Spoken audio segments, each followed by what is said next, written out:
The battle for the presidential election of February the 14th is hotting up. While incumbent President Goodluck Jonathan is poised to make a comeback to Aso Rock, the seat of power, his main challenger, former military head of state Muhammadu Buhari, and the flag bearer of the main opposition party, the All Progressives Congress, is hoping to upstage him.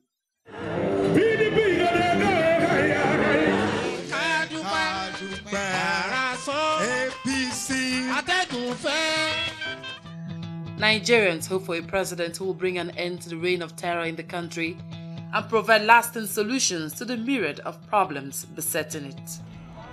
In the wake of political and media exposure, the people would want to carefully assess the antecedents, the characters and circumstances of these two individuals and what they represent before they cast their votes. Now, a look at some of the issues that could be associated with the candidacy of the two major contestants. General Muhammadu Buhari became the military head of state in 1983 after a coup, and another coup cut short his reign in 1985. This is his fourth attempt at striving to toe the line of former President Olusegun Obasanjo, who was also a military head of state. Buhari's unique selling point is his integrity and transparency. He is said to have a zero tolerance for corruption. Despite having held high offices in the country, he has not been tainted by corruption, and he has promised to battle corruption in Nigeria. Buhari has a cult-like followership in the north of the country. He is not given to profligacy, and it is expected that a Buhari government would reduce waste and channel much-needed resources to benefit more Nigerians instead of a negligible few. On the flip side, there are fears that Buhari's religious inclination might be his undoing, as he had before now expressed strong views on Islam that do not sit well with a section of the country. A Buhari presidency doesn't necessarily mean an El Dorado. The man is 72. The man has never really been involved in what I would call democratic practice. He was a military leader in the past.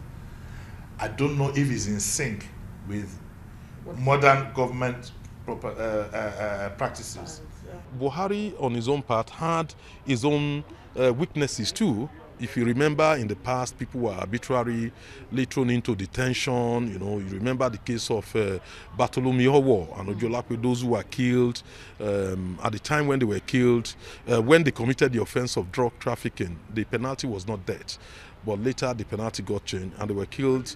The issue is not whether they didn't commit the crime, but that the leadership at that time failed to respond to the pleas and cries of the civil society groups and the international community.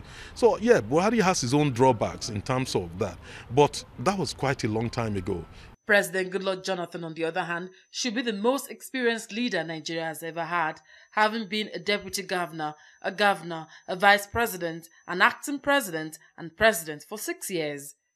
His democratic credential is awesome. He has a massive support base in the southeast and south-south of the country. But Nigerians say they are weary of his style of leadership, which has led to the country losing ground in almost all facets of life.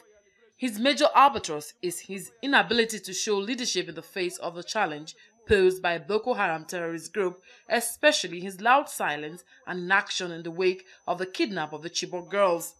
Unlike the 2011 polls, when he walked all over Buhari, President Goodluck Jonathan knows that he has a tough battle before him.